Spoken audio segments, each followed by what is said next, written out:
would you come visit me at my house in America, Quackity and Bad? Would you come say hi? Yeah, I would.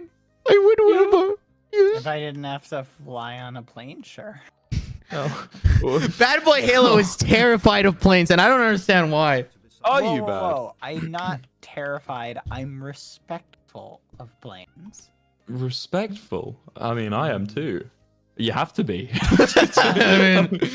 I mean, what? Like, can I help you? I'm sure you've had lots of people try and help you with a fear of flying, but I might be able to offer you an insight. It's weird. It's weird. Like on one hand, like from an intellectual side, like I totally get it, right? It's purely like the thought process works great right up until the moment that I'm like about to get on the plane. Then it's like, right. It's like oh no, never mind. I'd rather be anywhere else. Badboyhalo. About to be on here. Badboyhalo.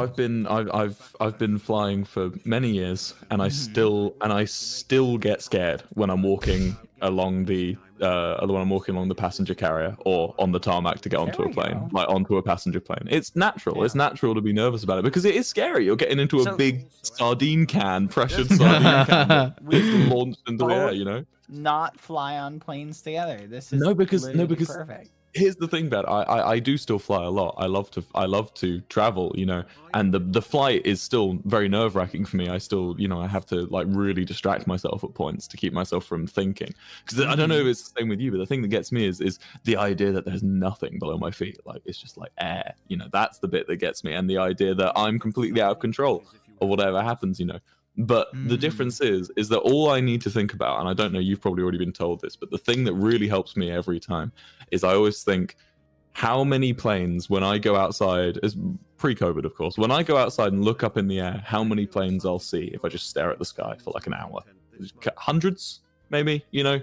Quite when I was living in London, definitely like hundreds and hundreds, like 500, 600 planes, right? An hour of looking at the sky, right?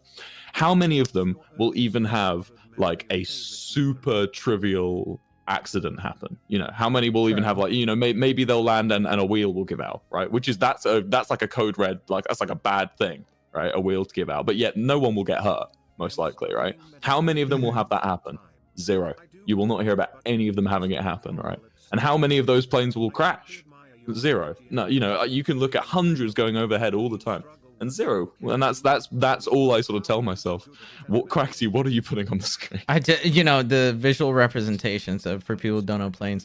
You know, I think the vehicle. Okay. I think the vehicle. I put. Listen, just in case I don't know, I think the vehicle I put the most of my trust into is a plane. Actually, I don't think like if recently, if I had to think to myself, like, have I ever actually been like scared of getting on a plane? I haven't. The reality is I haven't, because planes are so statistically unlikely to crash, and if you're in a plane that actually ends up crashing, I mean, that's just called being lucky. I mean, because the statistics are so low with that one. So I don't fly one of those planes anymore. One of those planes you've got on the screen. Oh, really? You've got Which one is it? You got a McDonnell Douglas up there. I don't think many airlines even fly which those one anymore. it is. Yeah. They got bought out by Boeing. Yeah. You guys know your plane those. You're not gonna be seeing many of those around. Oh, well, you guys have it on screen. You see that it was a good idea. I think the vehicles. Are these supposed to be real representations of crashes, by the way? Or are these? Yeah, just like... I was gonna look at plane crash, like, and that would have been. Well, yeah, I put plane crash 3D. I was gonna put plane crash alone, but that would have been kind of fucked up because it would have been. Is that a United Airlines or American Airlines livery on that one that you've with all the cars? With all the... Wait. Let's see. Let's find out. What... Why is there a camper van on top of it? Do you see that? There's a camper van. There's a camper van on top of the goddamn plane. That's badass. Let's go. Confusing. It's American. It says American Airlines. That's correct. There's an American flying over there for whatever reason. But yeah, that's one of the planes. I think the vehicles I put the least trust into are like boats. Boats scare me. Fuck you, boats. Fucking boats are scary. I Hey, think it's More people have scarier. been killed by boats. I think it's from drowning than by planes by a substantial amount. Exactly. Planes are fine. You know, you're in the air. If you die, let's say you hop out of the plane, you get a little, you know, you get a little nice view of the entire goddamn planet as you're falling to your death. But when you drown, it's just stress for however many minutes you're able to keep your breath. And that's awful. Drowning is way more awful than dying from a plane crash. Dying from a plane crash, that's like a scuffed that's like a scuffed roller coaster, you know, when you end up dying if you're in the plane when it crashes.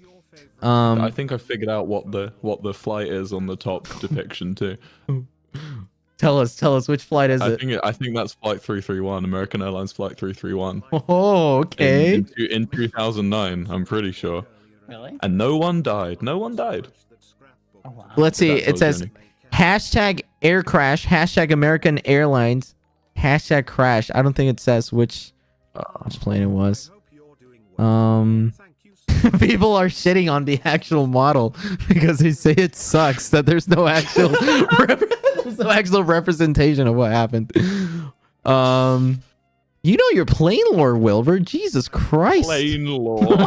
I mean, you do. I'm not lying. You're good at this. Did you get your license yet? No, no. Here's the thing, right? I don't have a license to fly anything above light aircraft because I didn't get my practical exam done because it was too expensive. I didn't have the money.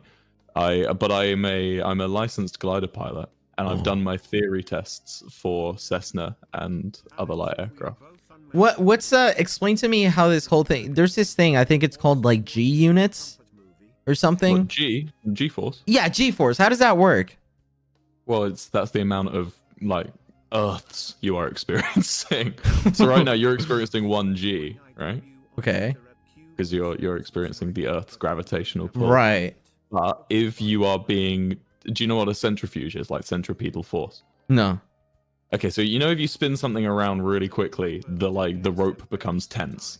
The rope that you're spinning becomes like tense. Yeah. It's not like limp anymore, right? That's due to centripetal force pulling like the item you're spinning away from your hand, right? Okay. So if you let go of it, it flies off at like a trajectory. So Okay. what that is a G unit being expressed on that thing you're spinning, right? Because that thing you're spinning is feeling more force than just one gravitational pull. It's feeling many gravitational pulls pulling it in another direction, right? Mm-hmm. So what a G unit is, what G force is you're basically feeling different levels of G. So when you're on a roller coaster, you'll be experiencing a couple G as it turns really quickly. Right. It's the force of being pulled in a direction. Oh, simply. Shit. Oh, you're so good at this. What the fuck? So, you don't really need to know it for Oh my flying, though. God. As long as you know not to pull too many, you don't need to know what G force is. You don't- So, because I've seen these videos where they're doing like G-force training, and the guys Yeah. actually end up like passing out. Is it that intense? G-lock. That's G-lock. I've done G-lock training before. Oh, what does that feel like? I didn't pass out. It just basically it makes roller coasters really lame. They never feel as good afterwards. Oh, that's It's that like sounds yeah, sad. it's funny they don't tell you though to it's called G sensitivity, and you're Okay. not allowed to fly if you are allowed, but like it's under certain conditions if you have G sensitivity, and they don't tell you. So I was about 16, 17 when I was having a flight lesson, and the instructor. So I'm flying about and the instructor tells me, right, I have control, right? Which is normally the instructor doesn't really tell you that unless you're coming into landing or if there's an emergency or something. And we were just in the middle of, it's a really Right. clear day. And he just goes, right, I have control. And I'm like, oh, okay. So I let go of the stick. And I remember he just pulls back gently on the stick and we start climbing like really high, right? And I'm like, oh, okay. I don't know why we're going so high. And I ask him, what's up? And he doesn't respond. And then what he does is he just pushes the stick down as hard as he can. And the entire thing. And we go into a dive, right? And I go, what the hell? And then he gently steadies it out and levels out the wings and brings us back up. And he goes, how do you feel? How are you doing? And I'm like, well, yeah, I'm fine. What's happening? What the fuck? And he's just like, okay, cool. You're not G sensitive. And I'm like, okay. But it was like, it literally felt like when he pushed straight down on the stick, it felt like I was being like sucked upwards, like because Oh, of the yeah. G's I was pulling. That was the G-force. But they do that to test if you're G-set, but they can't tell you they're gonna do it because then you can get yourself prepared. They need to spring it on you. So they sprung it on me, and then they went to my dad and was like, "Yeah, he's not G-sensitive, don't worry." Holy shit! Wait, so